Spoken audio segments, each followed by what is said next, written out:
¿Qué es resistencia? Resistencia es una fuerza que se opone a otra fuerza.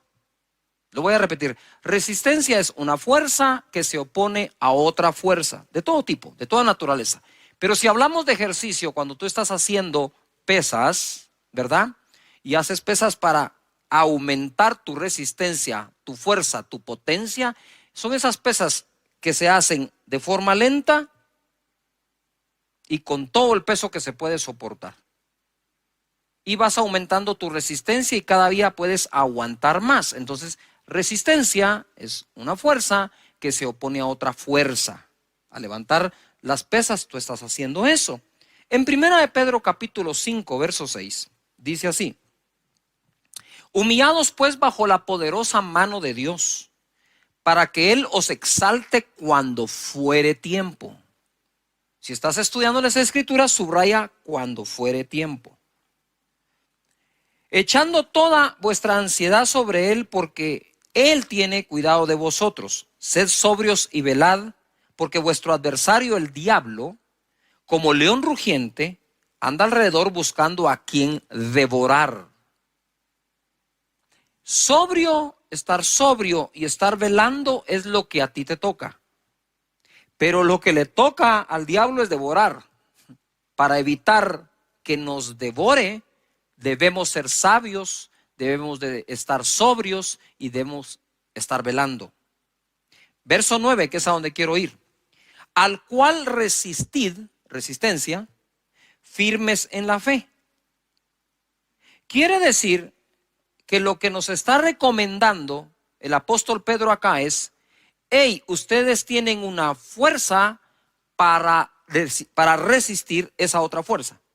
Entonces, el león anda, nuestro adversario, alrededor nuestro, viendo a quién devorar usando su fuerza. Pero si dice la Escritura, resistidlo estando firme o firmes en la fe, entonces lo que me está diciendo la Escritura es: tienes una fuerza para contrarrestar su fuerza. Eso es resistir firmes en la fe, sabiendo que los mismos padecimientos se van cumpliendo en vuestros hermanos en todo el mundo. O sea, no hay a uno que no lo ataque. Verso 10, mas el Dios de toda gracia, que nos llamó a su gloria eterna en Jesucristo. Ojo, después que hayáis padecido, no queda otra, que hayáis padecido un poco de tiempo, Él mismo os perfeccione, afirme, fortalezca y establezca. El final de toda esa batalla, el final de ese ataque, el final de que ande alrededor viendo si te devora o no, será que tú vas a ser perfeccionado, vas a estar firmes, fortalecido y establecido. Si nosotros somos capaces, dice, de resistirlo por un tiempo, resistid al diablo y él huirá de vosotros, dice la palabra. Entonces, esa resistencia es una fuerza contra la otra fuerza hasta que él se vaya y huya de tu vida. Hoy quiero hablar de eso, de la fe para resistir. Hay cosas que tenemos que aguantar. Eso es como la pelea del box, ¿verdad? En la pelea de los boxeadores, muchos de ellos cansan a su oponente, deja que lancen golpes y ellos aguantan y resisten y lanzan golpes y lo están resistiendo hasta que ven que ya está debilitado. Entonces contraatacan y chao. Igual aquí dice, tienen que resistir al diablo por un poco de tiempo. Lo que está pasando en el mundo entero va a tomar tiempo salir de allí, pero vamos a tener fe para lograrlo. En Hebreos capítulo 11, verso 1, dice la Escritura: es pues la fe la certeza de lo que se espera, la convicción de lo que no se ve. Y tú me puedes decir, pero Cash, ¿qué tiene que ver esto con lo anterior? Muchísimo, porque dice que lo resistamos firmes en la fe. No dice que lo resistamos firmes en nuestra propia fuerza, sino en la fe. Es pues la certeza de lo que se espera, la convicción de lo que no se ve.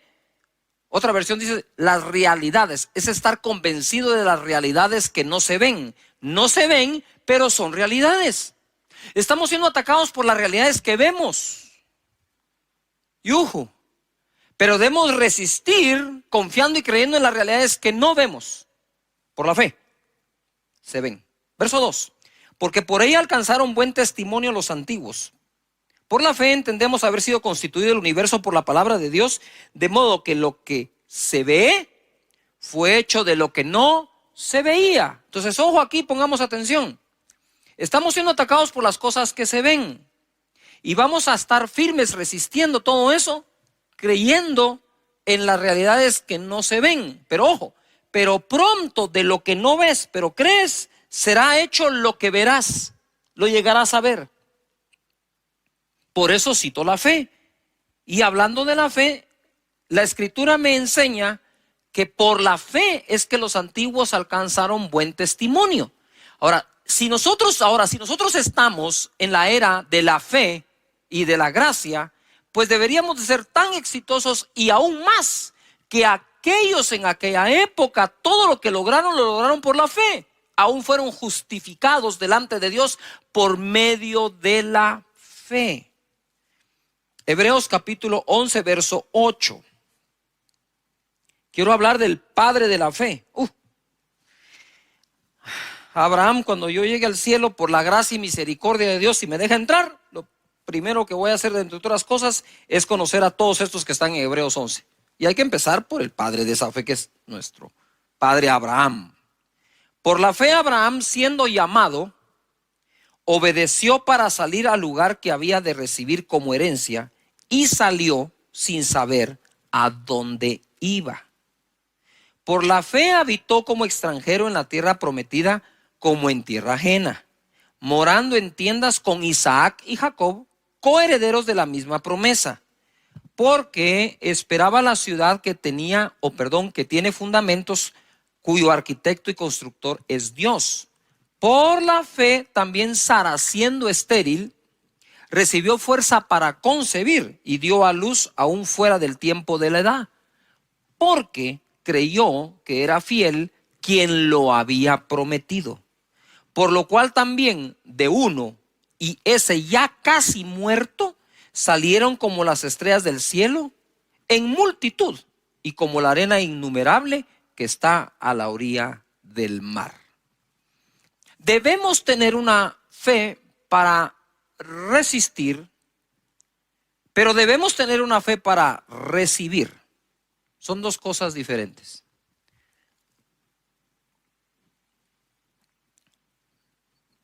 Hace mucho tiempo me topé con un caso en donde fui al hospital a orar por una persona. Esta persona estaba en el intensivo. Y aunque no lo creamos, a veces cuando se ha sufrido mucho, un consejo positivo cae mal. O sea, cuando la gente ya está dañada emocionalmente y uno quiere ser positivo con ellos, toman lo positivo como algo que, ¿qué crees vos? Que nosotros no, qué sé yo, ¿no?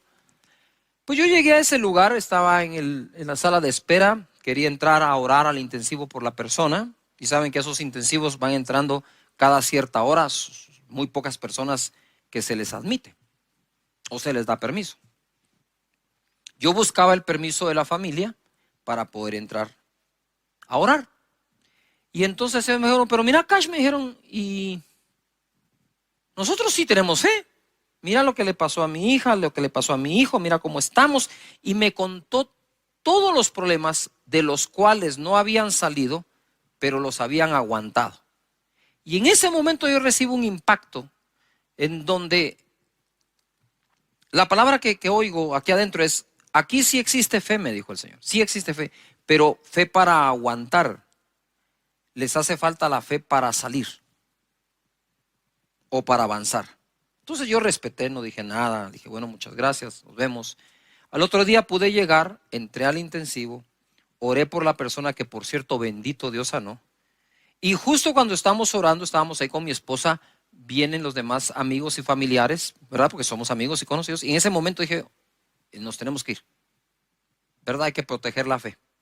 Y bendito Dios sanó. Lo que quiero decir con este ejemplo es que muchos de nosotros hemos aprendido a vivir con algunos problemas y hemos desarrollado esa fuerza o esa fe, que no está mal, está buena, para aguantar durante muchísimo tiempo. Pero eso no quiere decir, ni debe implicar en tu vida, que por eso entonces ya no vas a tener la fe para salir de ese problema, sino únicamente la fe para vivir con el problema. Yo entiendo las dos cosas. Hay momentos que tenemos que creer para aguantar, pero no que eso nos robe el creer para salir. Dios te da la fe para aguantar, pero Dios también te da la fe para salir. Abraham salió sin saber a dónde iba. Y la escritura dice, que leímos, que echemos nuestra ansiedad sobre él para que él nos exalte cuando sea tiempo. Ustedes saben que la incertidumbre del futuro motiva muchísimo la ansiedad interna en el corazón de nosotros. Y hoy por hoy hay mucha incertidumbre del futuro en la mente de muchísimas personas alrededor del mundo. ¿Qué irá a ser del futuro? ¿Qué irá a ser de la familia? ¿Qué va a ser del negocio? ¿Qué va a ser de la iglesia? Y todos somos atacados por eso, pero tenemos que contraatacar. Es decir, una fuerza que combate esa fuerza, resistencia, por la fe, estando firmes contra todo eso. Porque tu mentalidad no puede desboronarse, tu estructura mental no se puede corroer, contaminar y destruirse. Debemos mantenernos fuertes en nuestros pensamientos a través de las escrituras. Entonces, mira, Abraham cuando sale sin saber a dónde va. Pero a todos nosotros nos gusta saber, tener algo de certeza de lo que va a pasar en el futuro. ¿Vos me garantizás que si yo hago esto va a pasar aquello? Eso no es sino la voz de la ansiedad, de la incertidumbre, y quieren estar certeros. Pero Abraham, el padre de la fe, se fue sin saber a dónde iba, pero sabía quién iba con él. O sea, todo viaje mientras Dios te acompañe es bueno. Tú dices, pastor, me quedé sin empleo. No eres el único, son miles. La pregunta es, cuando te quedaste sin empleo, ¿Dios te abandonó y te dejó solo, o Dios te está acompañando en esa época y proveyendo para todo lo que necesites conforme sus riquezas en gloria en Cristo Jesús? Y dice la escritura, mira, ya les voy a hablar de cómo llegaron a tener el hijo con Sara, pero él moraba, dice, en tiendas con Isaac y con Jacob, sin haber alcanzado la tierra todavía. Quiere decir que en el camino tuvo a su hijo, tuvo a su nieto y todavía no tenía lo que le habían prometido.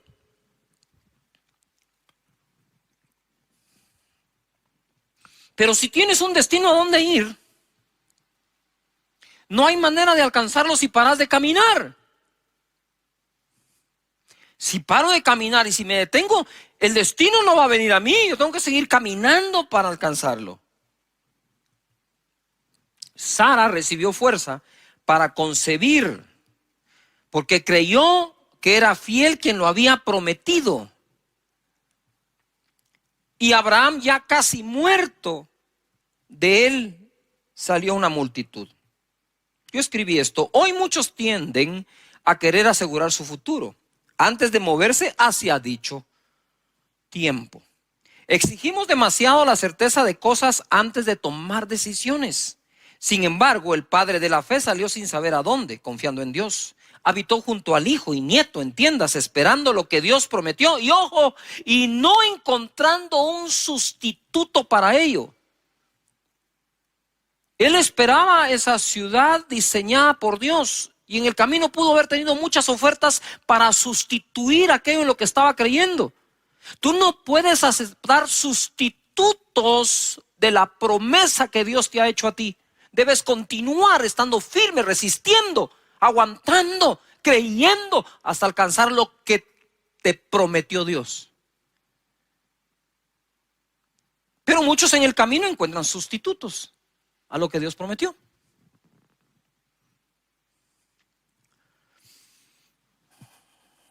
Tuvo su hijo cuando ya estaba casi muerto, es decir, tuvo fe para resistir mucho tiempo, pero también tuvo fe para recibir. Y Sara igual, tuvo fe para resistir mientras fue estéril, ojo, y tuvo fe para concebir cuando no tenía fuerzas. Porque una cosa es que era estéril, pero dice que ella recibió fuerzas para concebir. Son dos cosas distintas. Tenemos necesidad de desarrollar fe para el proceso. Ahora te cuento un poco el proceso. En Romanos capítulo 4 y verso 17. Como está escrito, eso subráyenlo: te he puesto por padre de muchas gentes delante de Dios, a quien creyó, el cual da vida a los muertos y ama las cosas que no son como si fuesen.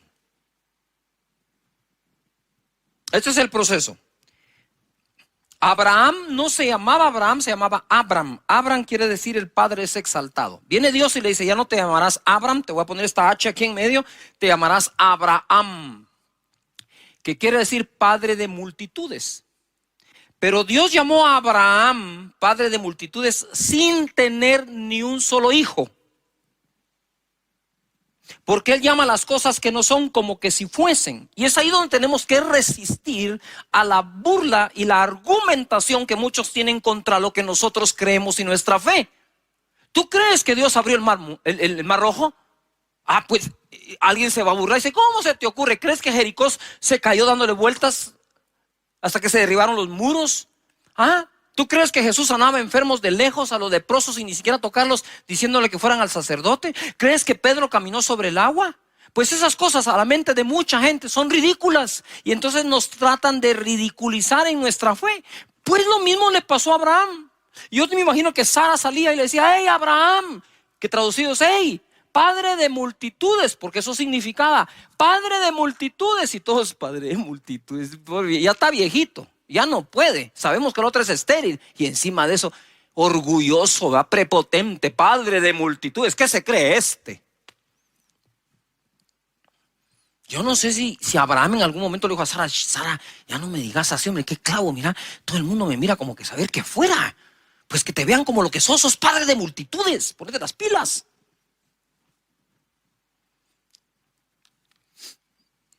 Llama las cosas y lo puso por padre sin tener ni un hijo. Él ya te puso a ti por muchas cosas sin que todavía ocurran. Pero es que las cosas no pasan para que creo para que pasen. Te lo repito, las cosas no van a pasar para que creas, porque crees, van a pasar. Fe para que las cosas pasen. Y en el 18 dice, Él creyó en esperanza contra esperanza para llegar a ser padre de muchas gentes, conforme a lo que se le había dicho, así será tu descendencia. Nota esto, Él creyó, se esforzó de esperanza en esperanza para llegar a ser lo que se le había dicho.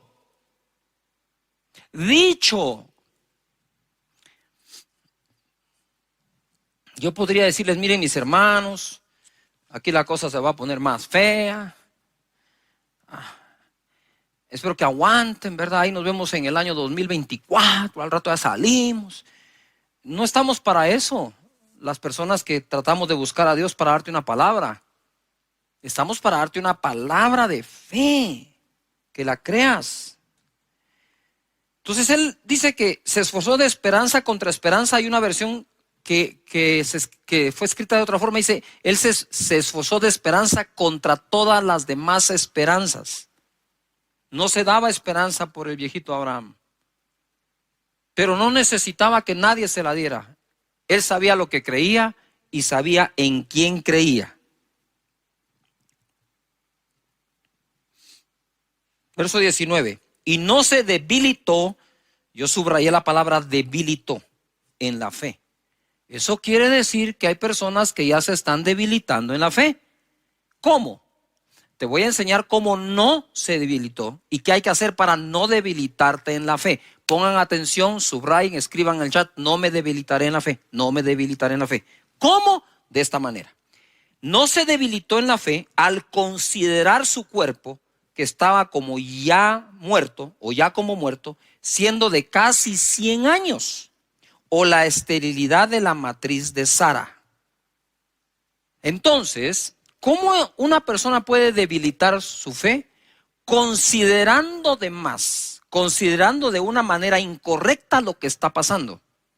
Entonces Abraham dice, voy a llegar a ser, lucho contra todas las esperanzas, voy a llegar a ser el padre de multitudes que Dios dijo que ya soy, hasta me cambió el nombre. Ya yo soy un padre de multitudes y todos. ¿Y dónde está el hijo? Ustedes espérense. Tranquilos, de que lo fabrico.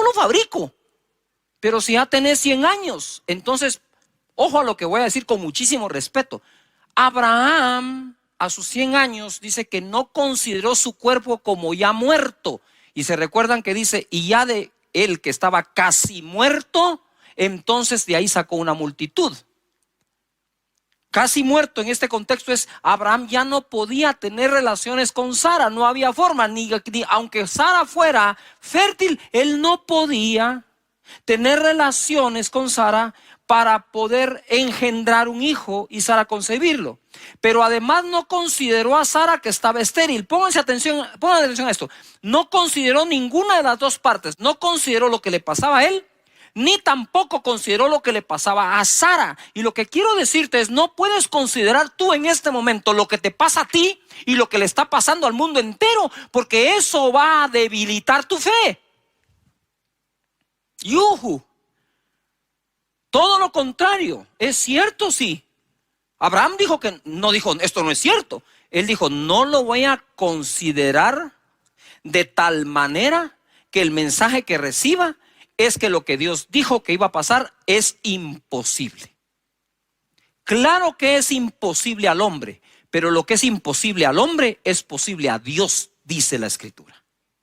Entonces vamos a nosotros a leer la Escritura con la manera de pensar que tenemos, o vamos a renovar nuestra manera de pensar por las Escrituras. Pienso de acuerdo a lo que está escrito. Yuhu. Esto está demasiado bueno. No se debilitó al considerar. Entonces, ¿qué hago yo para no debilitarme en la fe? Es no considerar de más todo lo que está ocurriendo. Porque afuera, sí, hay realidades que se ven, pero están escritas para ti realidades que se llegarán a ver. Gloria a Dios. ¿Saben qué? Yo después de predicar este mensaje me voy a sentar a oírme. 20 dice, tampoco.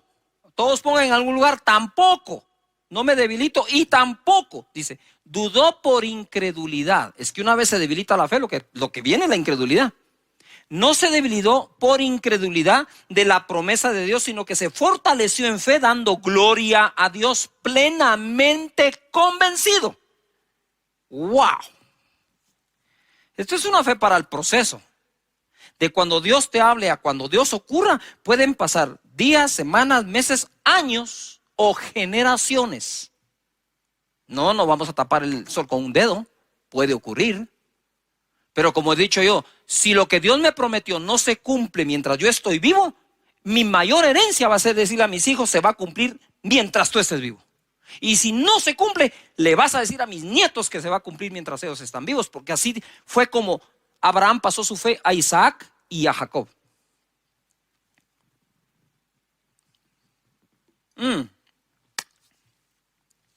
Plenamente convencido de que era también poderoso para hacer todo lo que había prometido, por lo cual también su fe le fue contada por justicia. Por Dios santo. Gloria a Jesús. La fe es lo que justifica. Saben, a mí me trauma Hebreos capítulo 11, en el buen sentido de la palabra. Porque me identifico tanto, porque en Hebreos 11 no hay una sola persona perfecta, ni siquiera cerca de la perfección, ni una sola. Y todos fueron justificados mediante la fe. En Hebreos capítulo 11, verso 17. Entonces ahora Abraham por fin se esforzó, llegó a ser padre de uno. Ahora tenía un hijo. Y ahora viene acá y dice, por la fe Abraham cuando fue probado. Muy bien. Primero puse fe para el proceso. Ahora escribe fe para la prueba. Porque tu proceso pareciera terminar cuando se cumplió una promesa, pero quizás después de cumplirse la promesa vendrá una prueba.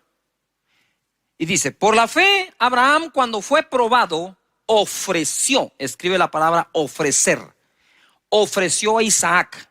El que había recibido las promesas, de nuevo, ofrecía su unigénito. Por eso es que yo le digo, subrayen la palabra ofreció, ofrecer, porque es clave, se está repitiendo. Fue probado, ofreció a Isaac su único al que ofrecía. Habiéndosele dicho, en Isaac te será llamada descendencia. Entonces, la descendencia, ¿de dónde iba a salir ahora? De Isaac. Dios le pide a Isaac y uno podría decir, no, momentito, ¿por qué me vas a pedir Isaac? Si Isaac fue lo que me prometiste, ya me lo diste y ahora Si tú me lo prometiste, me lo diste, ahora, ¿qué voy a hacer yo? Y estuvo dispuesto por una razón. Mira cómo crecía Abraham en fe. Habiéndosele dicho, en Isaac te será llamada descendencia, pensando, pensando, que circular eso, que Dios es poderoso para levantar aún de entre los muertos, de donde en sentido figurado también le volvió a recibir. Por la fe bendijo a Isaac a Jacob y Esaú respecto a cosas venideras. Ay, Padre eterno, no sé qué más decirles. Gracias, Señor Jesús, ¿verdad? Fe para el proceso, fe para la prueba, fe para volver. Lucas capítulo 22, verso 31. Dijo también el Señor: Simón, Simón, he aquí Satanás os ha pedido para zarandearos como a trigo, pero yo he rogado por ti que tu fe no falte. De nuevo, fe. Y tú, una vez vuelto, confirma a tus hermanos. Lo que quiero decir con esto es que probablemente personas que me están oyendo ahora ya perdieron algo o mucho. Pero quiero decirles que estamos orando para que tu fe no falte, y una vez vuelvas, una vez te recuperes, una vez te vuelvas a levantar, sirva lo que pasaste para testificar a los demás y afirmar a tus hermanos, tu familia, tus amigos, tus hermanos en Cristo. Entonces desarrollamos fe para el proceso, fe para la prueba, fe para volver. El colmo de los colmos de la fe es que el escritor de la ley caminó por fe y no por la ley.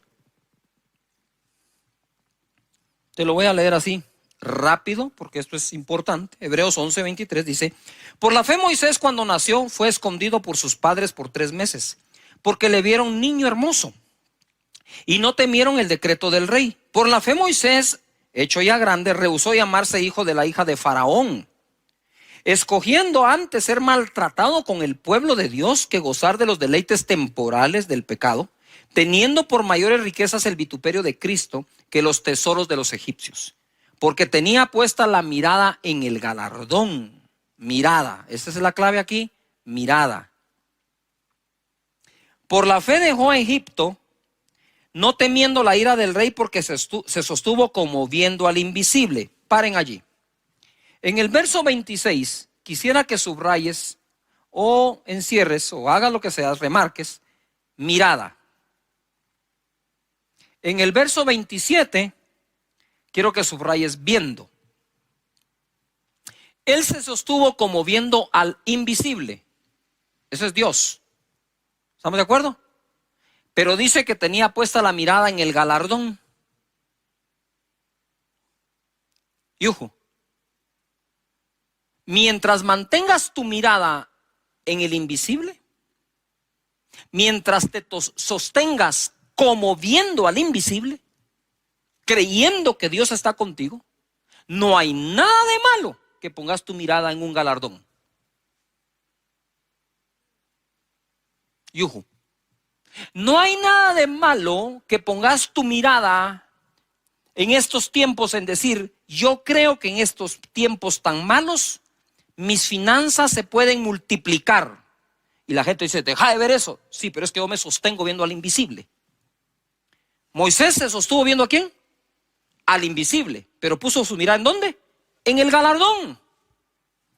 Me encantan esos versos porque rompen con la religiosidad.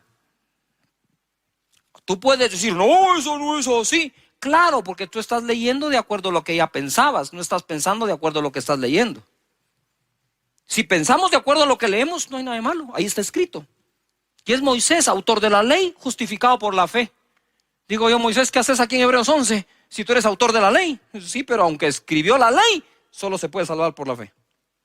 Por la fe celebró la Pascua, dice, y la aspersión de la sangre, para que el que destruía a los primogénitos no los tocase a ellos, y declaramos y creemos que no va a tocar nuestra morada todo esto. Por la fe pasaron el mar Rojo como por tierra seca, e intentando los egipcios hacer lo mismo, fueron ahogados. Es que miren, hay fórmulas que no le van a funcionar sino solo a los que creen en Dios y su palabra. Hebreos 11:32. ¿Y qué más digo? Porque el tiempo me faltaría contando de Gedeón, de Barak, de Sansón, de Jefté, de David. Todos ellos tuvieron fe para aguantar, tuvieron fe para resistir, pero tuvieron fe para triunfar. Gedeón estaba escondiendo en el lagar el trigo, porque los madianitas venían y lo saqueaban. Y el pueblo del Señor estuvo seguro en Gosén. Ahí está, en Gosén el pueblo. Y está escondiendo el trigo Gedeón.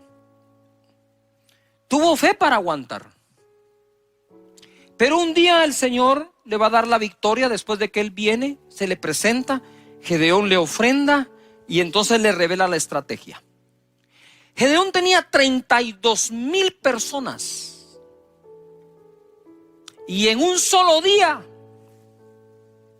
le diezmó el ejército, y en otra instrucción de 32,000 personas, Gedeón se quedó con 300. ¿Qué era eso para combatir a los madianitas?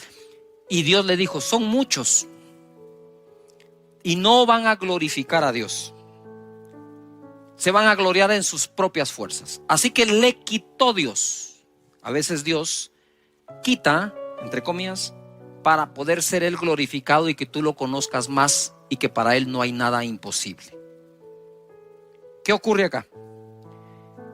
Se queda con 300 y termina venciendo a los madianitas, donde los mismos ellos mismos se confunden entre ellos y se matan a espada entre ellos. No tuvo que hacer nada más Gedeón que obedecer a Dios. Es impresionante cómo alguien puede tener fe para aguantar y a veces le falta fe para salir. Tienen fe para resistir y les falta fe para triunfar. Te repito de nuevo ahora, el boxeador puede hacer que su enemigo se canse dándole golpes, aguantando los golpes. Y una vez agotado el enemigo, contraataca. Resistamos, dice, en la fe, fuerza que combate otra fuerza. Gedeón empezó a poner excusas. No, yo soy pobre, el menor de mis hermanos.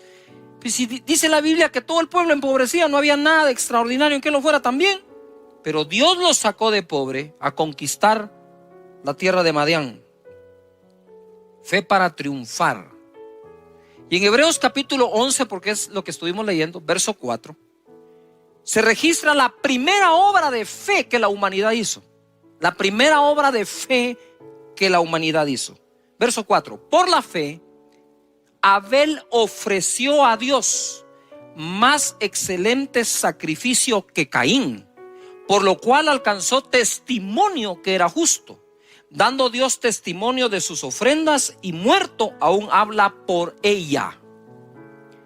Si ofrendar no fuera importante, ¿por qué la primera obra de fe que se registra, que la humanidad hizo como tal, fue la ofrenda de Abel, que fue mejor que la de Caín? Y por eso Dios lo bendijo a tal punto que Caín vino a matar a su hermano por envidia. Y dice la escritura que aquella ofrenda todavía habla delante de Dios. Sí, hay que tener fe para aguantar, pero debemos tener fe para el proceso. Debemos tener fe para poder salir, para la prueba, para volver, porque todos los hombres en Hebreos 11 eso hicieron. 1 Corintios capítulo 15, búscalo allí, mientras en el verso 57, mientras te doy un avance de esto. Miren, es tanta la información que estamos recibiendo de lo malo que ocurre, de las personas infectadas, de las personas que fallecen. Es tanta la información que recibimos del desempleo que puede existir, de la crisis que hay, la economía está golpeada, 70% de la población ya fue afectada económicamente, que tenemos que tener mucho cuidado con el manejo de esa información dentro de nuestra mente y qué tipo de pensamiento puede llegar a afectar. Porque la Biblia dice que lo que el hombre piensa, eso es él. También dice la Escritura que nuestras armas en la milicia son poderosas en Dios, no son carnales, para derribar argumentos, altivez, todo lo que se levanta en contra del conocimiento de Dios, llevando cautivo todo pensamiento a la obediencia de Cristo Jesús. Por lo tanto, lo que pensamos es muy importante. Y estamos ahora no solo peleando una batalla o contra un virus o contra los problemas económicos. La batalla más grande que quizás estés peleando en este momento es la batalla de la mente.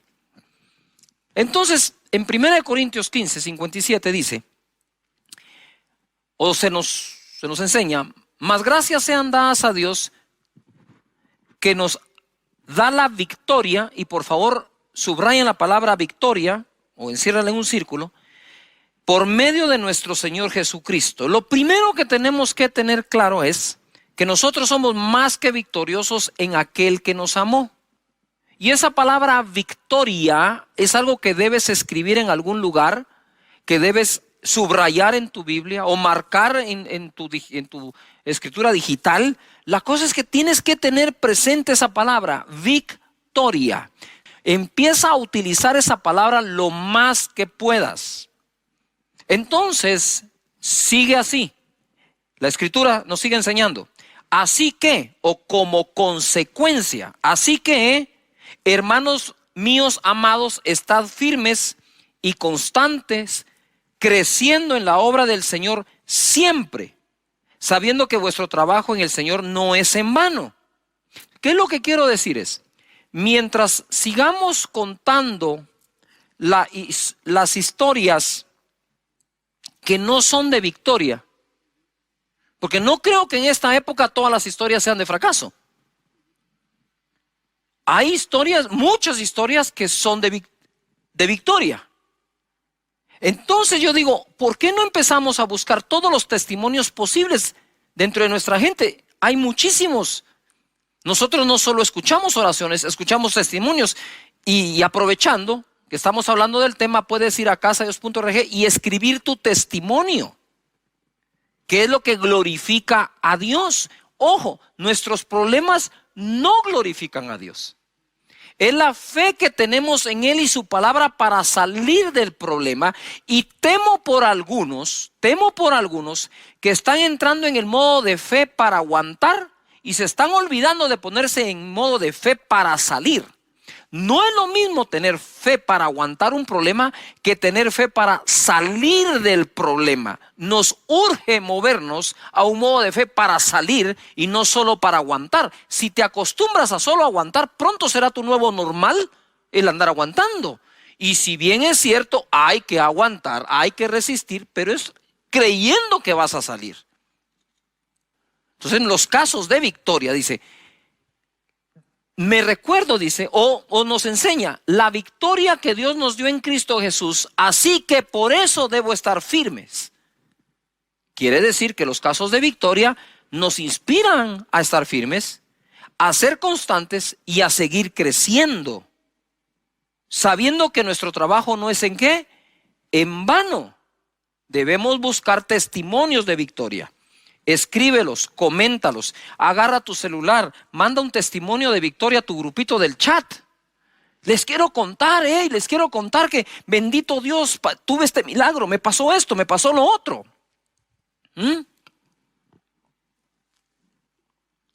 No solo es oren por mí, me quedé desempleado. Es escribir, bendito Dios, ya tengo el empleo. Bendito Dios, ya se abrió la empresa. Bendito Dios, ya sanó el enfermo. Tenemos que llenarnos de esos casos. La segunda cosa que quiero mencionar acá es que en la vida debemos tener ganas de ganar, no solo ganas de participar. Mira lo que dice Pablo en 1 Corintios 9:24. ¿No sabéis que los que corren en el estadio, todos a la verdad corren, todos corren, pero solo uno lleva el premio? Corred de tal manera que lo obtengáis. Ojo en esto, lo decía hace unos días. qué importante es distinguir o discernir, entender, comprender de qué tipo de carrera está hablando. Está hablando de la carrera que haces en la mañana o que haces en una faja o el ejercicio para mantenerte bien, en forma, quemar calorías, quemar grasa, o está hablando de la carrera competitiva. Porque aquí dice, todos en el estadio corren, pero solo uno lleva el premio. Corran de tal manera que lo obtengan. Y hay una gran diferencia entre aquel que corre por quemar calorías y aquel que corre para meterse a una maratón. O sea, el hombre que va a correr o la mujer que va a correr una maratón se prepara de diferente forma, duerme de diferente manera, come de diferente manera, pero además de eso adquiere un conocimiento extra. Como decía yo, no es lo mismo que tú vayas con tu amigo a jugar al tenis, por decir algo, o incluso al fútbol, y vas a jugar porque hay que pasar el tiempo, y es divertido, es buenísimo. Que otra cosa es, bueno, ¿qué es lo que debes aprender para competir en ese deporte? Entonces Pablo nos está exhortando a que no hagamos las cosas como de, nada más como de rutina, sino como que fuera competencia. Es decir, si vas a correr, dice, tenés que comprender algo. Todos corren, pero solo uno lleva el premio. Y le dice, y ustedes corran de tal manera que lo obtengan. Entonces imagínate lo que Pablo está diciendo. Si todos nosotros acá, la banda y nosotros vamos a hacer una carrera, dice, bueno, todos ustedes van a correr, pero les dejo claro algo. Solo uno lleva el premio. Corran de tal manera que lo obtengan. Pero si solo uno va a llevar el premio, pero nos pide que todos corramos como que fuéramos nosotros el que va a obtener el premio. Pablo era competitivo, pero competitivo en todo lo que hacía. Y me encanta cuando usa los deportes. Ahora bien, ahí les va algo. Mira, aunque obviamente yo creo en el poder del Espíritu Santo, en la persona del Espíritu Santo, es vital, es el centro de todo lo que soy y hago. Ustedes se recuerdan que al principio del año, muchísima gente empezó a hablar de la visión 2020, entonces como es el año 2020, hay que tener visión 2020 y todo se iba por ahí, ¿verdad? Yo lo respeté mucho y me quedé, pero ahora orando, intercediendo, recibí un 2020 muy bueno. Un 2020 muy bueno. Segunda de Crónicas 20:20 dice, y cuando se levantaron por la mañana salieron al desierto de Tecoa, y mientras ellos salían, Josafat estando en pie dijo, oídme Judá y moradores de Jerusalén. Subrayen lo que viene. Creed en Jehová vuestro Dios y estaréis ¿qué? Seguros. Segunda de Crónicas 20:20. Creed en Jehová vuestro Dios y estaréis seguros. Creed a sus profetas y seréis ¿qué? Prosperados. Cuando yo leo esto, recibo un impacto y digo, Padre, oro porque el segunda de Crónicas 20:20, sea por ti enormemente bendecido, que la gente esté en ti segura, que le crean a tus profetas y sean bendecidos y prosperados. Quiero hacer una pausa acá. ¿Cuántos que están en casa conectados quieren junto con su servidor creer? Vamos a ver la mano de Dios moviéndose de forma poderosa, sobrenatural, bendiciendo las vidas, bendiciendo los cuerpos con salud, bendiciendo la economía de cada persona. Mis hermanos, puede estar pasando muchas cosas en el mundo, pero tú tienes que comprender que tú crees en Dios y sus escrituras. Así que voy a hacer una pausa para orar en esto y seguimos con la enseñanza. Padre, en el nombre de Jesús, te doy gracias por cada persona, individuo y familia, y te pido, Señor, de verdad, de todo corazón, que la segunda parte de este año mejore enormemente para cada persona que en ti confía. Y aunque alrededor nuestro puedan haber muy malas y muchas noticias de ese tipo, vamos a creer en las buenas tuyas, Señor. En el nombre de Jesús, amén. Amén. Bueno, entonces tenemos necesidad de estar pensando y creyendo en la victoria que Cristo nos dio. Estamos creyéndole a Dios por un tiempo mejor. Y ahora quiero hablarles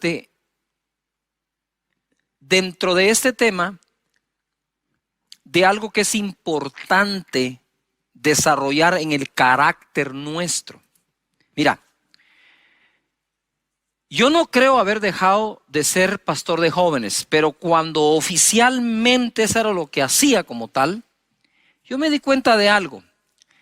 En esa época en que el joven y la jovencita quieren encontrar pareja, novio, novia, hacen como que su listado de todo lo que quieren tener, ¿verdad? Yo no sé si ustedes están como que ilusionados por qué hombre quieren como novio, qué mujer como novia, pero normalmente hacen su listado, ¿verdad? Tienen sus sueños, su anhelo.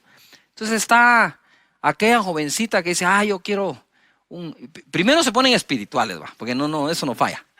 Señor, que te ame a ti sobre todas las cosas, ¿verdad que sí? Que te sirva de todo corazón. Pero de ahí tienen su listado. A mí me gusta alto, moreno, rubio, ojos claros, ojos oscuros. Y que trabaje y que sea, ¿verdad? Que sea esforzado, y hacen todo su listado.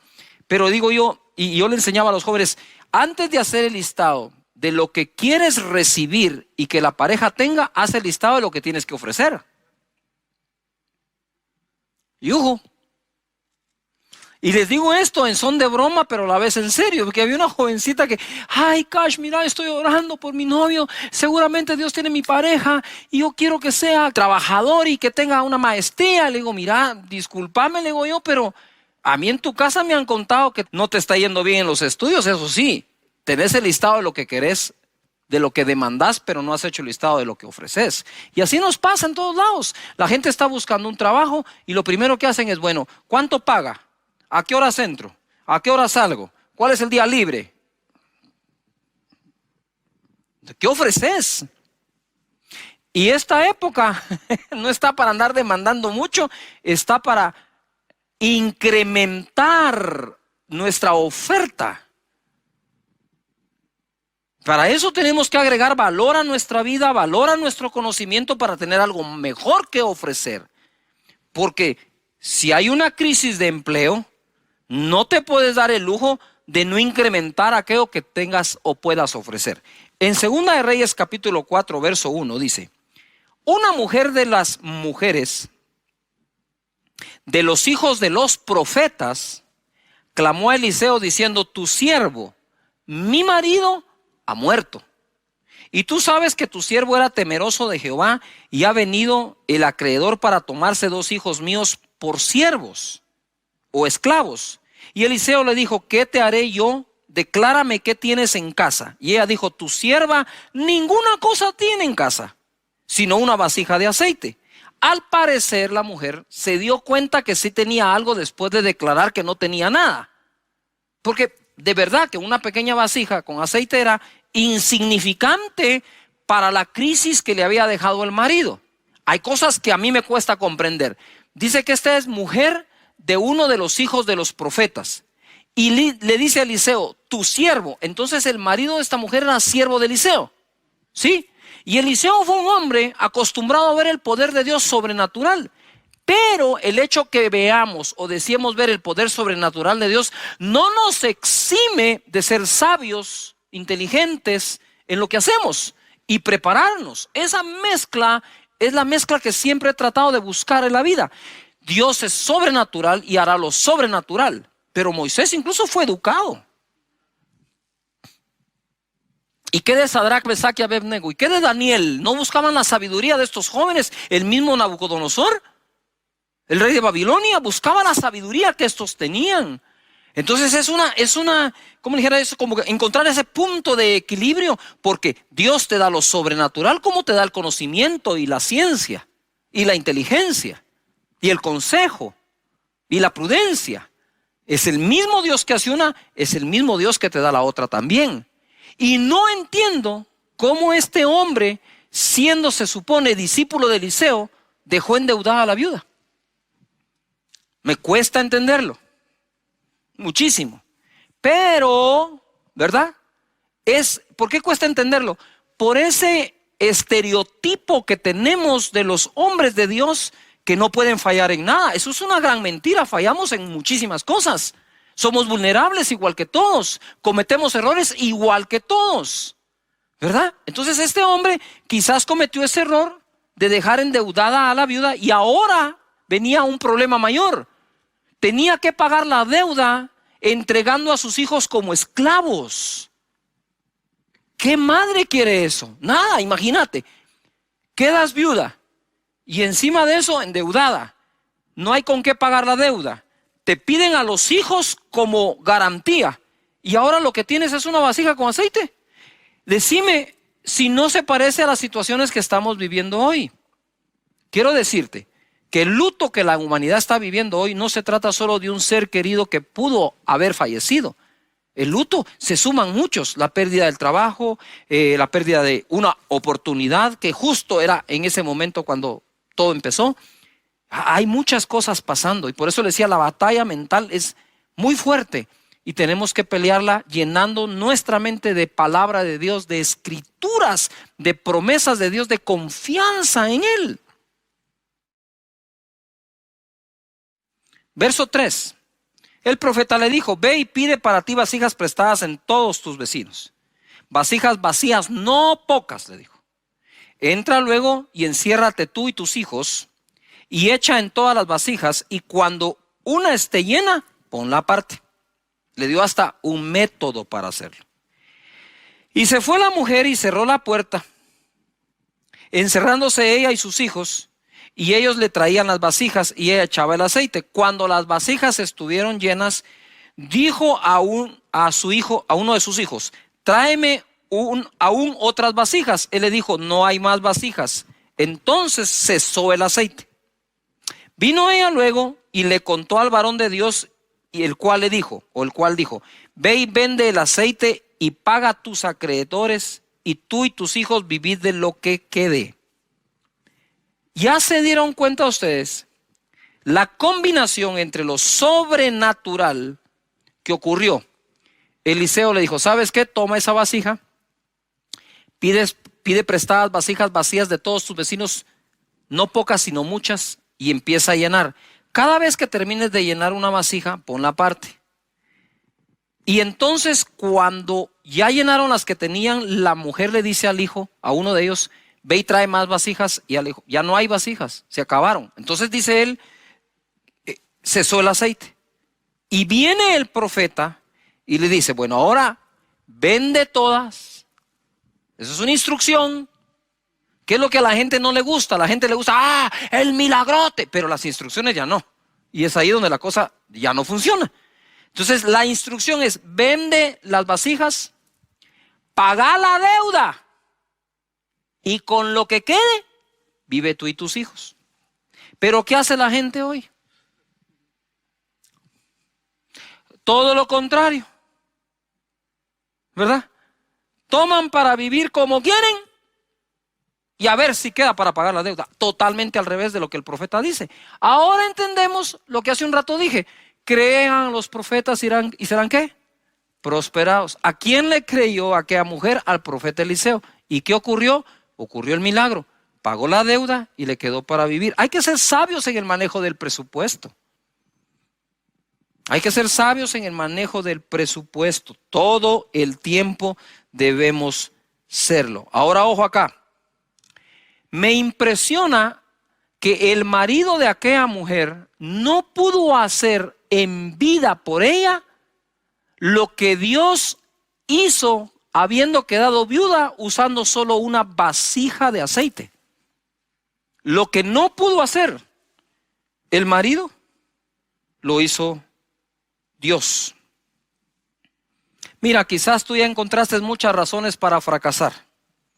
Así que más te vale encontrar una para triunfar. ¿Quieres que lo repita? Quizás ya encontraste muchas razones para fracasar, pero más te vale buscar una para triunfar. Aquella mujer estaba desamparada y en una situación difícil. No acomodes tu fe a lo que está pasando.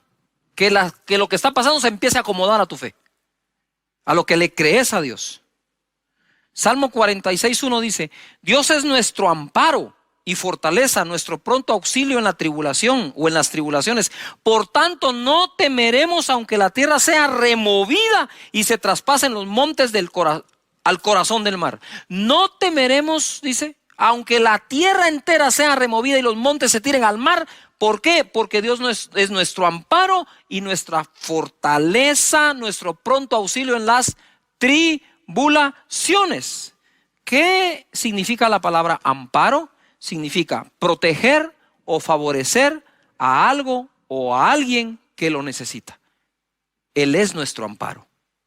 Él es nuestra fortaleza. Él es nuestro socorro en las tribulaciones. ¿Quién socorrió a aquella mujer? Fue Dios. ¿Quién amparó a aquella mujer? Fue Dios. ¿Cómo es posible que teniendo aún al marido en vida, no lograron nunca pagar las deudas y ahora que estaba sola, sí las pagó? ¿Qué pudo haber fallado si el marido de ella era uno de los hijos de los profetas? ¿Qué pudo haber fallado allí? ¿Ah? ¿Será que siendo uno no logró confiar en Dios? ¿Será que estando vivo él no confió en la palabra de Eliseo si alguna vez se la dio? Pero ¿por qué la mujer pudo y el marido no? Simple y sencillamente porque ante una situación tan dura, ella fue directo a la fuente, a Dios, y de Dios recibió la estrategia. Padre, en el nombre de Jesús, revela estrategias a cada familia, a cada persona. La situación de aquella mujer era terrible, pero Dios es más grande que tu situación. Salmo 91:1 dice: el que habita al abrigo del Altísimo morará bajo la sombra del Omnipotente. Diré yo a Jehová, esperanza mía y castillo mío, mi Dios, en quien confiaré. Date cuenta, el que habita al abrigo del Altísimo morará bajo la sombra del Omnipotente. Diré yo. Lo repito, perdón, diré yo. ¿Qué tú tienes que decir? Diré yo, Jehová, esperanza mía y castillo mío, mi Dios, en quien confiaré. El desamparo puede llevarnos a la tristeza y la depresión, pero también puede llevarnos a buscar a Dios como nunca antes y ser amparados por Él y terminar morando bajo su omnipotencia. Y nada nos será imposible. Ojo, lo mismo que deforma a las personas, forma a otras personas. Aquella mujer, al quedar desamparada debido a la muerte de su cónyuge, tuvo un encuentro con la omnipotencia de Dios. No digamos con el Dios de la omnipotencia. Y notar esto. Personas, por ejemplo, cuando lo rechazan, de verdad se vuelven personas resentidas, malas, haters. Pero otros, cuando han sido rechazados, se vuelven empáticos, aman al prójimo, y lo mismo que deformó a uno es lo mismísimo que formó al otro.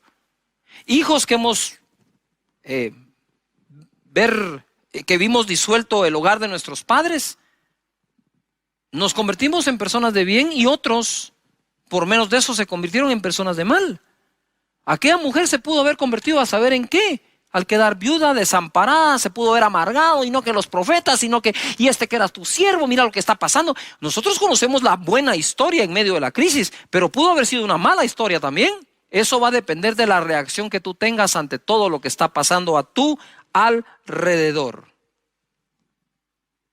Lo que ofrecemos ensancha nuestro camino. Proverbios 18:15 dice: el corazón del entendido adquiere sabiduría, y el oído de los sabios busca la ciencia.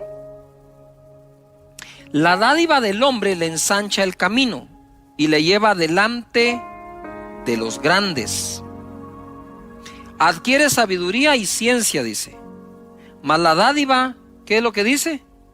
La dádiva del hombre le ensancha el camino. En Proverbios 3:16, ¿qué es lo que debes adquirir? Proverbios 3:16 dice: largura de días está en su mano derecha, en su izquierda riquezas y honra. El contexto es: bienaventurado el hombre que adquiere sabiduría y obtiene inteligencia, porque entonces tendrá largura de día en su mano derecha, riquezas y honra en la mano izquierda. Y como me dijo un amigo mío, este proverbio a mí me dice que Dios quiere que llegue a viejito de forma honrosa y bendecido. Y en el Proverbios 22:4, que es de mis favoritos, dice así: riquezas, honor y vida son la recompensa, la remuneración de la humildad y del temor de Jehová.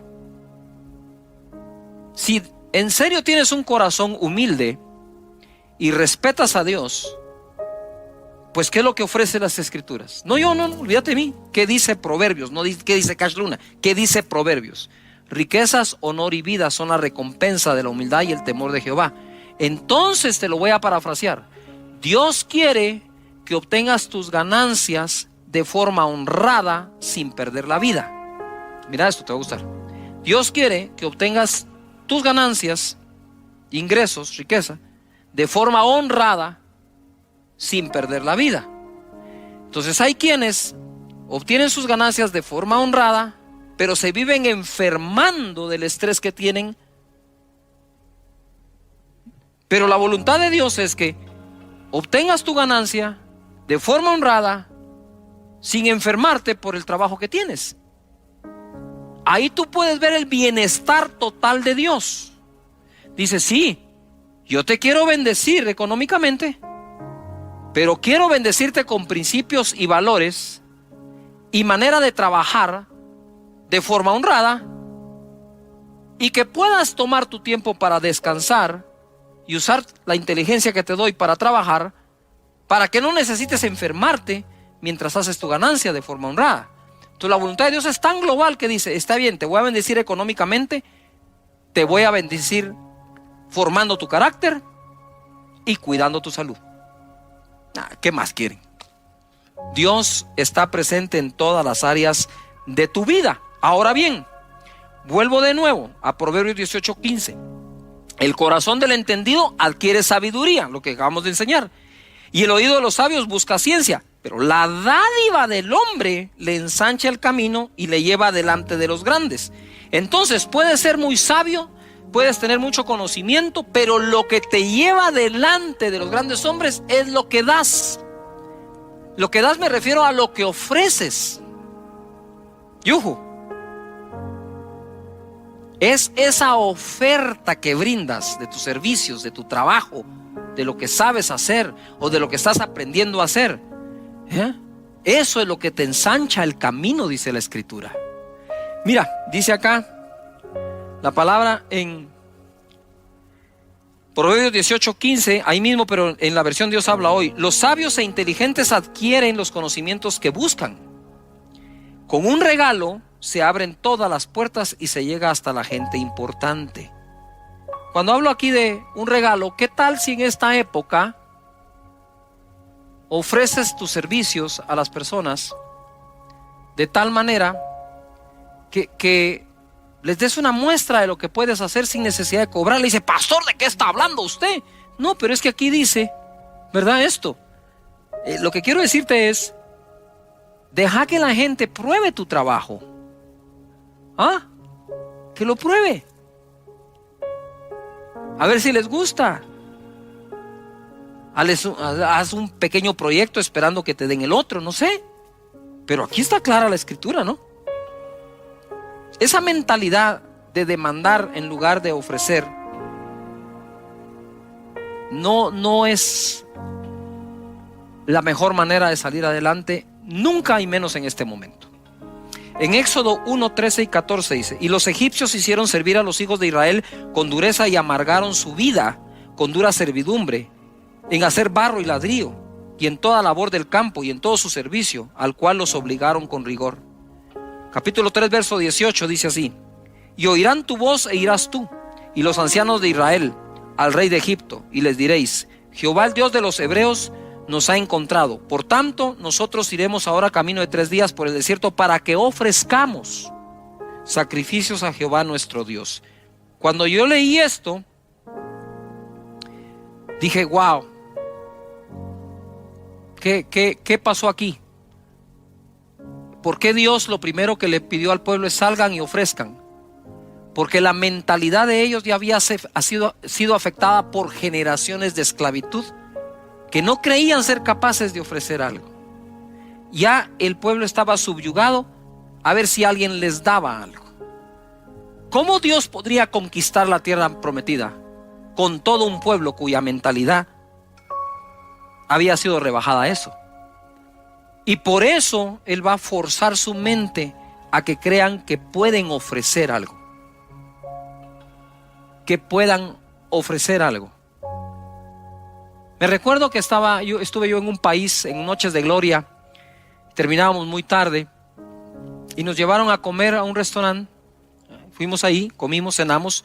Ya era muy tarde y nos sirvieron muy bien. La atención fue espectacular.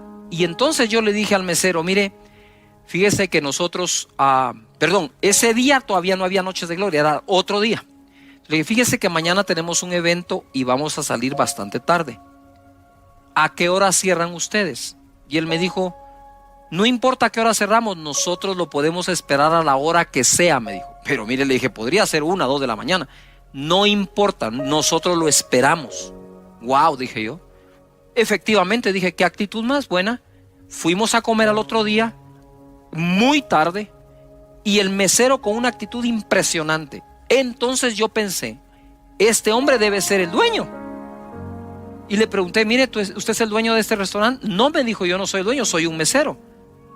¿Y por qué se queda tan tarde? Mire, me dijo, es que si tiene tiempo le cuento la historia así breve. Me dijo: yo fui un empresario, gané mucho dinero, vino la crisis, vino la espiral, todo se vino abajo. Yo solía ir 4 veces al año a Estados Unidos a vacacionar con mi familia, me dijo. Y entonces sí, pero este es el único empleo que tengo ahora, me dijo. Mi empresa cerró, quebré. Así que si usted quiere y su equipo venir a comer a las 3 de la mañana, aquí vamos a estar a las 3 de la mañana, no importa. Y yo me fui de espaldas. Dije: este hombre se va a volver a levantar seguro. Porque no está pensando sino en qué tiene que ofrecer. Yo quisiera orar hoy por todos ustedes para que Dios les bendiga en su vida física, salud, familiar, como esa viuda, pero que no crean que están desamparados, porque están amparados por Dios. Y que Dios bendiga tu iniciativa, tu trabajo de tus manos, y salgas adelante. Y que te dé ideas para tener algo que ofrecer. ¿Les parece que oremos? Padre, en el nombre de Jesús, muchas gracias por la vida. Gracias por las oportunidades y los ejemplos que en las Escrituras encontramos, como esta viuda. Señor, que sepamos que tú eres el amparo nuestro y el amparo de todos. Señor, en el nombre de Jesús, te pido para que exista paz en el corazón y en la mente de las personas. En el nombre poderoso de Jesucristo, muchas gracias. De que dieron la mía extra, o aquellos siervos que hicieron solo lo que se les pidió, son llamados siervos inútiles. Para ser siervos útiles, hacemos más de lo que nos piden, ¿verdad? Esa es la enseñanza de Jesús, tanto a los líderes como a seguidores, como a todas las personas. Debemos aprender este principio para todos nosotros. Luego de eso vimos cómo fue promovido David. David no fue promovido por lo que el papá le ordenó hacer, lo hizo, fue al campamento de sus hermanos que estaban en batalla contra Goliat. Él llevó unos quesos, unos panes y regresó con prendas de sus hermanos para decirle a su padre que ellos estaban bien. Pero fue promovido porque él mató a Goliat, que nadie se lo pidió, él mismo se ofreció a hacerlo. De tal manera que cada uno de ellos fue recibiendo la promoción porque hizo más allá de lo que se les pidió. Entonces ahora quiero, habiendo resumido un poco esto, continuar ese mensaje que dimos. En Génesis capítulo 22, verso 8, ustedes se recordarán que tuvimos o tenemos la historia de Abraham cuando Dios le pide a su hijo y va a subir el monte para sacrificarlo. Entonces ahora ya me voy yo a ese momento en que sube con su hijo Isaac. Y respondió Abraham, porque le dice a Isaac: ¿y dónde está el cordero o lo que vamos a sacrificar? No lo veo por ningún lado.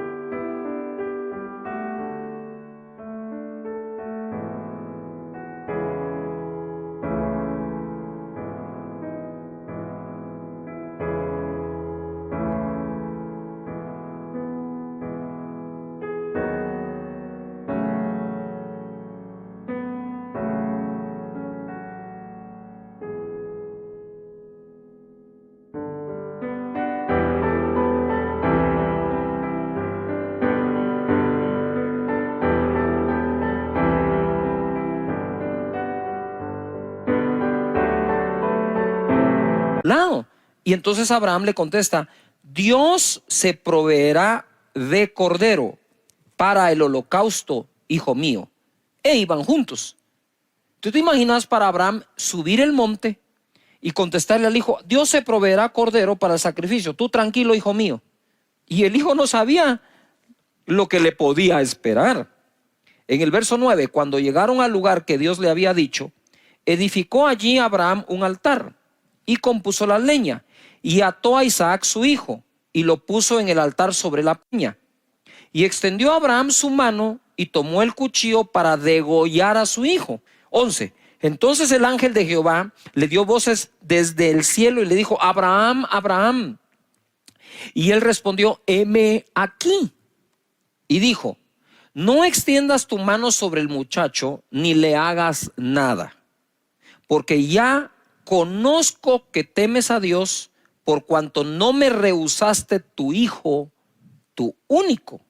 Entonces alzó Abraham sus ojos y miró, y he aquí en sus espaldas un carnero trabado en un zarzal por sus cuernos. Y Abraham fue y tomó el carnero y lo ofreció en holocausto en lugar de su hijo. O sea, sustituyó al hijo por un carnero, cosa que Dios no le pidió.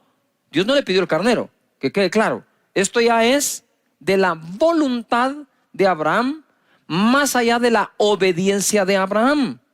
Y llamó a Abraham el nombre de aquel lugar, Jehová proveerá. Por tanto se dice hoy, en el monte de Jehová será ¿qué? Provisto. Y llamó el ángel de Jehová a Abraham por segunda vez desde el cielo. ¿Se recuerdan que la palabra Jehová Jireh, Jehová proveerá? Ese nombre fue mencionado por Abraham hacia Dios ese día. Y de ahí todo, sí, Jehová Jireh, Jehová Jireh. Y a veces no sabemos de dónde viene. Viene de esto. En el verso 16 le dice el ángel, por mí mismo he jurado, anota esa palabra, jurado. Ponle, jurado. Por mí mismo he jurado, dice Jehová, que por cuanto has hecho esto, que fue sacrificar el carnero, y no me rehusaste tu hijo, tu único hijo, el cual Dios le pidió, de cierto te bendeciré y multiplicaré tu descendencia como las estrellas del cielo y como la arena que está a la orilla del mar, y tu descendencia poseerá las puertas de sus enemigos.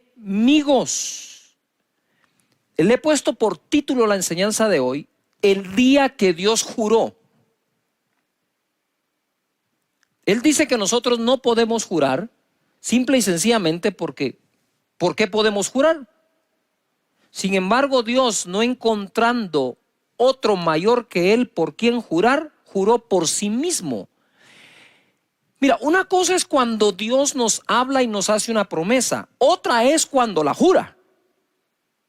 Sabemos que aunque no lo jure, Él las va a cumplir, porque Dios no miente. Pero entonces, ¿por qué jura? Dice que el juramento se pone para el final de toda discusión, como para decir, mira, te estoy pidiendo que me creas y por lo tanto te lo voy a jurar. Eso lo hace Dios. Nosotros los hombres, dice Él, no juréis, pero Él sí lo hace. Ahora, aquí quiero que noten algo que es bien importante. En Hebreos capítulo 6, verso 13, el escritor de Hebreos va a citar este mismo hecho o este acontecimiento. Pero para que quede claro a qué se refiere con que te bendeciré, porque eso es muy amplio. O sea, Dios te bendiga, eso es muy amplio. No sé si me explico. Otra cosa es, por ejemplo, cuando le dijeron a María, y bendito sea el fruto de tu vientre. Entonces, cuando Hebreos, o el escritor de Hebreos va a citar esto, dice de esta manera, o lo escribe de esta forma. En el verso 6 del capítulo, en el verso 13 del capítulo 6. Porque cuando Dios hizo la promesa a Abraham, no pudiendo jurar por otro mayor, juró por sí mismo, diciendo, de cierto te bendeciré ¿con qué? Abundancia, y te multiplicaré grandemente. Este escritor, para dejarnos claro a qué se refería cuando dice te bendeciré, él dice te bendeciré con abundancia. Yo quiero pedirles un favor a todos. En esta época que estamos viviendo, ya hay gente que se autoabandonó. Dijo, no hay nada que hacer, no hay nada por qué luchar, que esto se quede así, ya definitivamente no voy a encontrar trabajo, no puedo abrir una empresa. Y yo digo, si ya encontraste 10 razones para fracasar, más te vale que busques una buena razón para triunfar. Y creo que una buena razón para salir adelante es que Dios juró bendecirnos de esta manera a Abraham y su simiente. Ahora quiero que pongan un poquito de atención a esto, porque se pone súper interesante. Ustedes que están acá, pónganle atención a esto. A parar un poco. Mira, ¿qué fue lo que Dios le pidió a Abraham? A su hijo, ¿qué? A su hijo Isaac, a su único.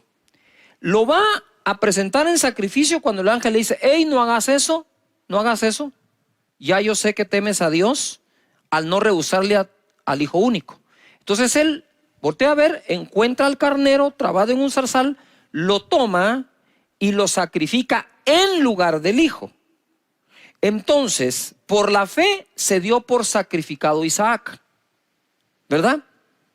Pero aunque no lo sacrificó, pero es un carnero el que sacrifica. Y le dice Dios, por cuanto hiciste esto de sacrificar al carnero, pon atención, y no rehusarme a tu hijo, de cierto te bendeciré con abundancia y multiplicaré tu descendencia. Ojo, porque esto se pone interesante y fenomenal. A mí me palpita algo aquí adentro.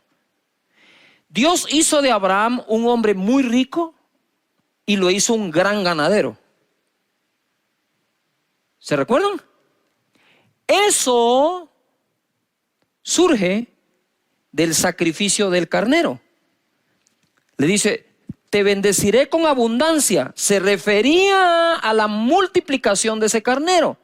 Y multiplicaré tu descendencia. ¿Por qué tu descendencia? Porque le ofreció a su hijo. Entonces iba a ser bendecido en su descendencia e iba a ser bendecido en todo lo que significaba o representaba el carnero. Pero nosotros debemos ser sinceros con Dios y decirle, Señor, me urge que bendigas la economía de mi casa, de mi hogar, de mi empresa. Ustedes saben que solo en Guatemala, según las noticias nos dicen, el 70% de la población ya fue afectada económicamente. Si pretendemos salir de forma natural, es difícil que lo logremos, pero si nosotros vamos delante de Dios como fue Jacob, ¿sí? Como fue Abraham, como fue Isaac, que de hecho somos tan bendecidos como ellos, porque el libro de Gálatas dice que la bendición de Abraham nos fue dada a los gentiles en Cristo Jesús. En ese monte donde ocurrió eso, no porque fue al monte y dijo, voy a subir al monte a hacer una declaración. No, él no subió a hacer al monte una declaración, él subió al monte a ofrecer. Y ofreció a su hijo, a quien le dijo, hey. Dios no ha pedido sacrificios humanos, solo hizo para probar a Abraham. Era su único. Y al ponerlo ahí, Dios le dijo, voy a multiplicar tu descendencia por cuanto no me negaste al hijo. Y te voy a bendecir con abundancia por cuanto sacrificaste el carnero. Las dos cosas, el carnero eran el trabajo, el negocio, digamos, al que Abraham se dedicaba. Y el hijo su descendencia. Dios bendiga nuestra descendencia y bendiga nuestro trabajo. Así que escríbelo. Dios bendice mi descendencia. Dios bendice el fruto de mi trabajo. Escríbelo allí. ¿Esto está bueno o no? Va. Entonces, a eso lo puedes unir acá. 2 Corintios 9:10 dice. 2 Corintios 9:10.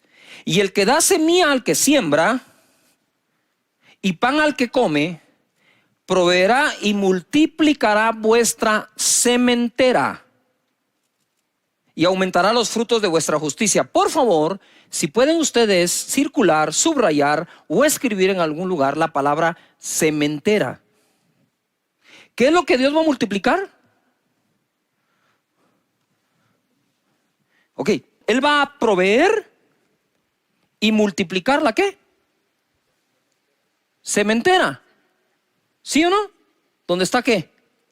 La semilla. Todo buen sembrador sabe que debe escoger su mejor semilla si quiere tener su mejor ¿qué? cosecha. Y entonces dice acá, aumentará los frutos de vuestra justicia, y el fruto proviene obviamente de la semilla. Abraham, de nuevo, quiero volver a él. Él dijo, voy a aumentar, voy a bendecir, ¿sí?, tu sementera, por lo tanto tu descendencia. ¿Cómo puede ser posible que Abraham llegó a ser ese padre de multitudes que Dios le dijo, mira al cielo y si puedes cuenta las estrellas porque así será tu descendencia? Pero para pasar allí, le dijo, ¿me darías tu hijo? Para Abraham ya sé que sí. Por lo tanto, multiplicaré tu descendencia. Ah, y me trajiste un carnero. Y te voy a bendecir con abundancia. Allí en ese monte pasó eso, y en ese monte es donde a Dios se le nombra Jehová Jireh, Jehová nuestro proveedor. La situación no es fácil para nadie. Está difícil, está complicada. Pero aquellos que confían que es Dios el proveedor, duermen en paz porque saben que Dios se las va a arreglar para hacer llegar recursos a tu familia o a tu trabajo. Noten algo. Abraham le dijo a su hijo, Dios se proveerá. Dios se proveerá.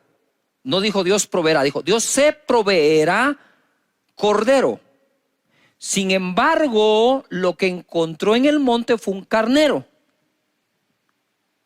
Entonces ahora hablemos de cómo Dios se proveyó cordero. Juan 1:29. El siguiente día vio Juan a Jesús que venía a él y dijo, he aquí el Cordero de Dios que quita el pecado del mundo. Ahora sí, Dios se proveyó ¿qué? Cordero.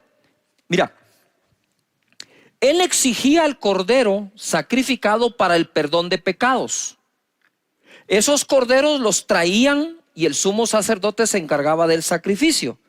Pero aquí Dios se está proveyendo a él mismo su propio cordero para perdonar los pecados de todos nosotros. Es aquí donde se cumple. Dios se proveerá cordero, porque es el cordero de Dios, no el cordero de los hombres para Dios, sino el cordero de Dios para Dios. Wow. Esto a mí me llena de emoción porque Jesús es nuestro Señor y nuestro Salvador y derramó su sangre por todos nosotros.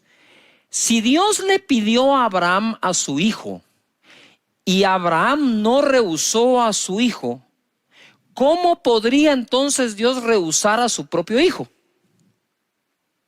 Y entonces dice, el que nos dio, el que no escatimó ni aún a su propio hijo, ¿no nos dará con él todas las demás cosas? ¡Wow! Y ojo, Abraham tampoco escatimó a su propio hijo y Dios le proveyó todas las demás cosas. Y ojo, para aquellos que querían algo más profundo y todo, pues ahí está.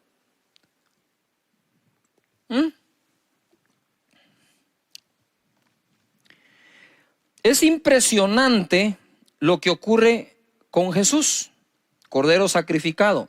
Efesios 5:1. Ahora sí, agárrense de la silla donde quiera que estén. Esto se va a poner de mejor todavía. Efesios 5:1 dice, sed pues imitadores de Dios como hijos amados, y andad en amor como también Cristo nos amó. Subrayen amó, amar. Como también Cristo nos amó y se entregó a sí mismo por nosotros. Cordero de Dios.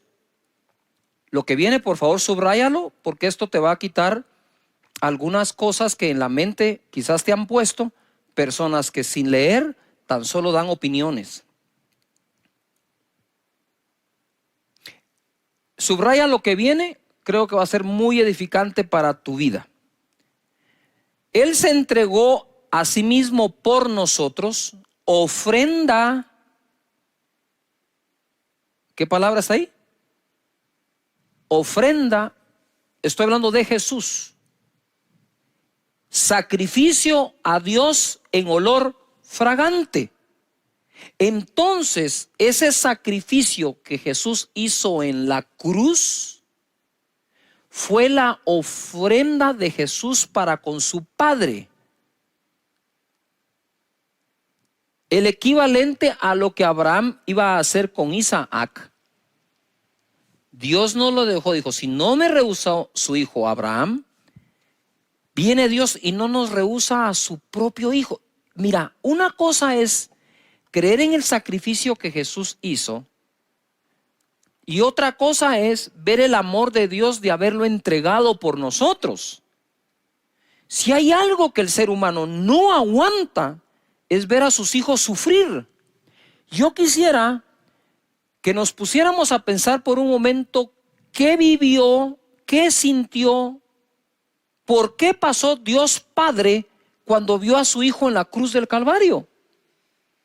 Es que nosotros, como leemos el verso y lo hablamos, hoy estaba yo orando al Señor y le decía, Padre, yo quiero orar a ti. Y cuando oro normalmente uso los versículos porque me amparo en lo que está escrito para que mi oración sea más eficiente o más eficaz delante de Dios. La oración eficaz del justo puede mucho. Entonces le digo, antes de empezar a hablarte, Señor, yo sé que cito tu palabra cuando oro, pero no la quiero citar como que te estuviera predicando. Ya. Sino la quiero citar como aquel que la está creyendo, que te estoy creyendo a ti. Y mientras leía este verso decía, Señor, ¿qué pudo haber sentido el Padre de ver a su hijo en la cruz del Calvario? Espérame, porque el que lo dio, de tal manera amó Dios al mundo que dio a su hijo, el que lo dio fue el Padre. No sé si me logro explicar. Jesús en la cruz del Calvario, que puso su vida voluntariamente, nadie me la quita, yo la pongo para volverla a tomar, dijo, fue entregado por el Padre.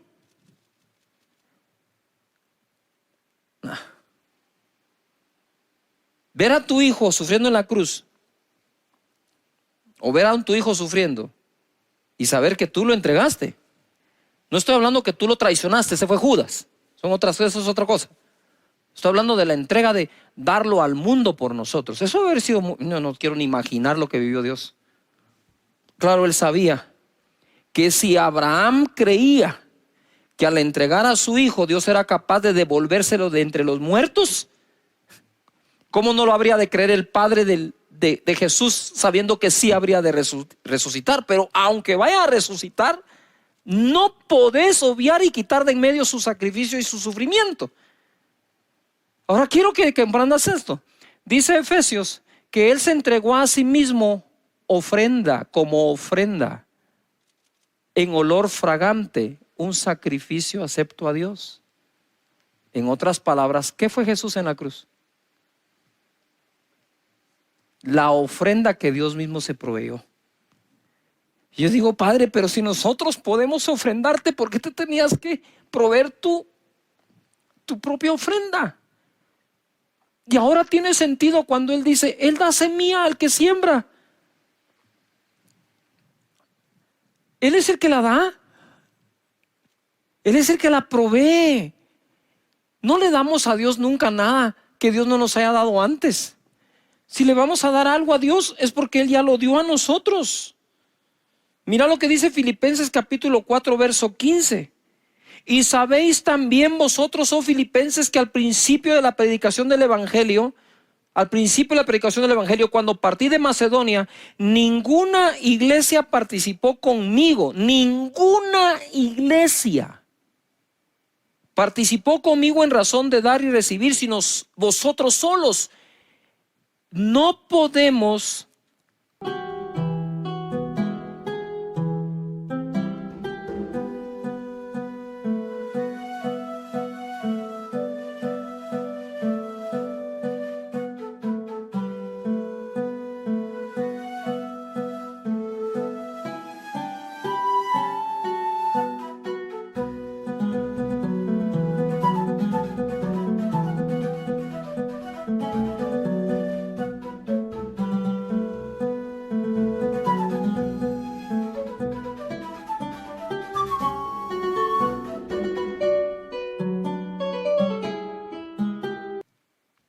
esperar que todos comprendan esto, porque el mismo Pablo dijo, ninguna participó conmigo, solo una.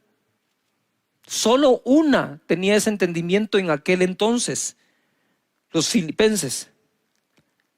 Y no es que busque dádivas, sino que busco fruto que abunde en vuestra cuenta.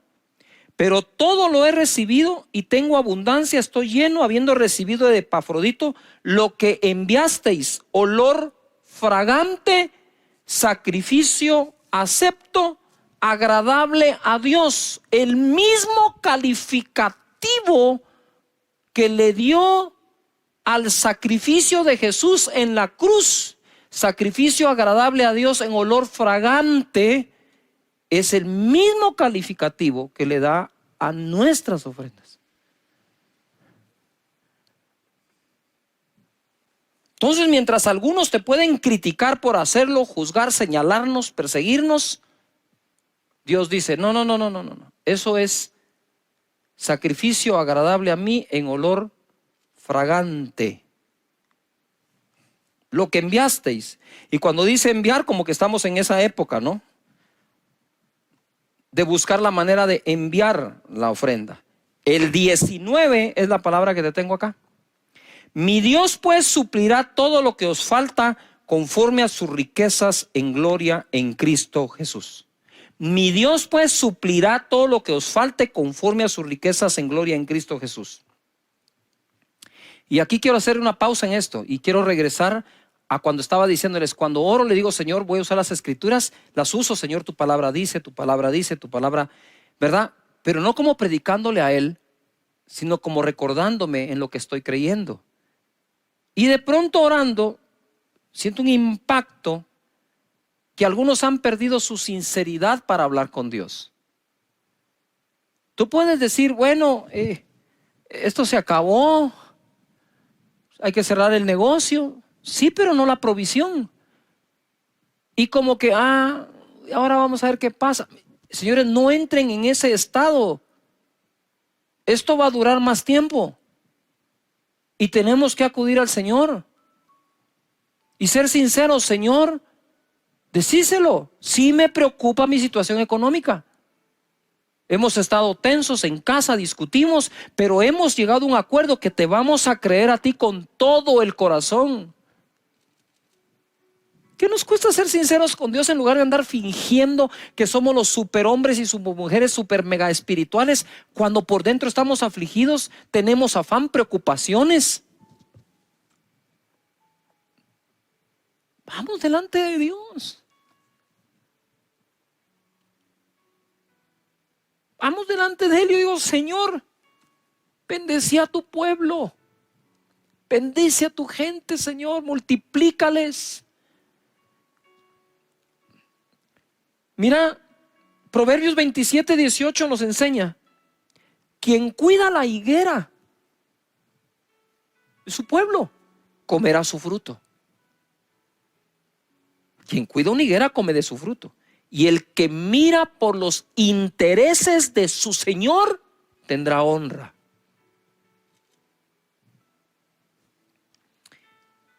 Y quiero irme a esta historia porque vimos cómo Jacob combatió al espíritu de Labán que le bajaba el salario y lo dejaba sin nada y reinventó su manera de procrear a los carneros, a las cabras y las ovejas, y Dios bendijo la reinvención. Y así pudo combatir a Labán. Pero ahora vamos a aprender cómo se combate a Madián. Jueces 6, verso 1. Los hijos de Israel hicieron lo malo ante los ojos de Jehová, y Jehová los entregó en mano de Madián por 7 años. No fueron 3 meses, no fueron 6 meses, no fue un año, fueron 7. Y la mano de Madián prevaleció contra Israel, y los hijos de Israel, por causa de los madianitas, se hicieron cuevas en los montes y cavernas y lugares fortificados. Pues sucedía que cuando Israel había sembrado, subían los madianitas y los amalecitas, y los hijos del oriente contra ellos subían y los atacaban. y acampando contra ellos destruían los frutos de la tierra hasta llegar a Gaza. Y no dejaban que comer en Israel ni ovejas, ni bueyes, ni asnos, porque subían ellos y sus ganados y venían con sus tiendas en grande multitud como langostas, y ellos y sus camellos eran innumerables. Así venían a la tierra para devastarla. De este modo empobrecía a Israel en gran manera por causa de Madián. Y los hijos de Israel clamaron a Jehová. Yo no creo que clamaron al séptimo año, yo creo que se fueron 7 años clamando. Y cuando los hijos de Israel clamaron a Jehová a causa de los madianitas, o sea, yo creo que oraron todo el tiempo, pero este último clamor como que iba a poner final a aquella temporada. Jehová envió a los hijos de Israel un varón profeta, el cual les dijo: así ha dicho Jehová, Dios de Israel. Y por cierto, voy a hacer un paréntesis. La escritura dice: confiad en Dios y viviréis seguros, creed a sus profetas y seréis prosperados. Y ahora les manda un profeta, el cual les dijo: así ha dicho Jehová, Dios de Israel, yo os hice salir de Egipto y os saqué de la casa de servidumbre, de la esclavitud. Os libré de la mano de los egipcios y de la mano de todos los que os afligieron, a los cuales eché de delante de vosotros y os di su tierra. Y os dije: yo soy Jehová vuestro Dios, no temáis a los dioses de los amorreos, en cuya tierra habitáis, pero no habéis obedecido a mi voz. Y vino el ángel de Jehová y se sentó debajo de la encina que está en Ofra, la cual era de Joás Ebieresita, y su hijo Gedeón estaba sacudiendo el trigo en el lagar para esconderlo de los madianitas. Había que esconder eso poco de comida que quedaba, porque los madianitas se lo llevaban. 12. Y el ángel de Jehová se le apareció y le dijo: Jehová está contigo, varón esforzado y valiente. Ok, sí, soy esforzado y valiente, pero no se mira claro. Y Gedeón le respondió: Señor mío, si Jehová está con nosotros, ¿verdad? Yo le hubiera dicho: y además tú decís que soy varón esforzado y valiente, ¿por qué nos ha sobrevenido todo esto? ¿No creen ustedes que nosotros también tenemos esa duda? A veces, ¿por qué nos viene esto? ¿Cómo saldremos de esto? ¿Y dónde están todas sus maravillas que nuestros padres nos han contado, diciendo: no nos sacó Jehová de Egipto? Sí, eso es pasado, pero ahora nos interesa el futuro, porfa. Y ahora Jehová nos ha desamparado y nos ha entregado en manos de los madianitas, que conste porque él les dijo la razón. 14. Y mirándole Jehová, no le habló. Una cosa es hablarle a alguien, otra cosa es quedársele viendo para hablarle. Cuando tú te le quedas viendo a alguien para hablarle, le estás diciendo: poneme toda tu atención, te voy a hablar. Y mirándole Jehová le dijo: ve con esta tu fuerza. ¿Cuál? ¿La esforzado y valiente? ¿O la fuerza de que adentro de su corazón permanecía que él creía que Dios era capaz de sacarlos? Pero ¿y dónde está todo lo que nos han contado? Ya van 7 años de esto. Y le dice: ve con esa tu fuerza y salvarás a Israel de la mano de los madianitas. ¿No te envío yo? Entonces le respondió: Señor mío, ¿con qué salvaré yo a Israel? ¿Con qué? ¿Con qué salvaré yo a Israel? Ojo, he aquí mi familia es pobre en Manasés.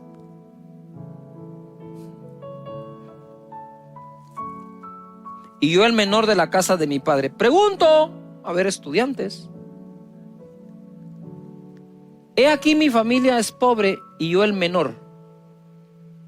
¿Y quién no estaba pobre después de 7 años de haber sido saqueados? Yo no estaba diciendo nada nuevo, ni estaba diciendo nada que los demás no estaban padeciendo. Mi familia es pobre en Manasés y yo el menor en la casa de mi padre. 16. Jehová le dijo: ciertamente yo estaré contigo. Eso te debe bastar. Y derrotarás a los madianitas como a un solo hombre. Y él respondió: yo te ruego que si he hallado gracia delante de ti, me des señal de que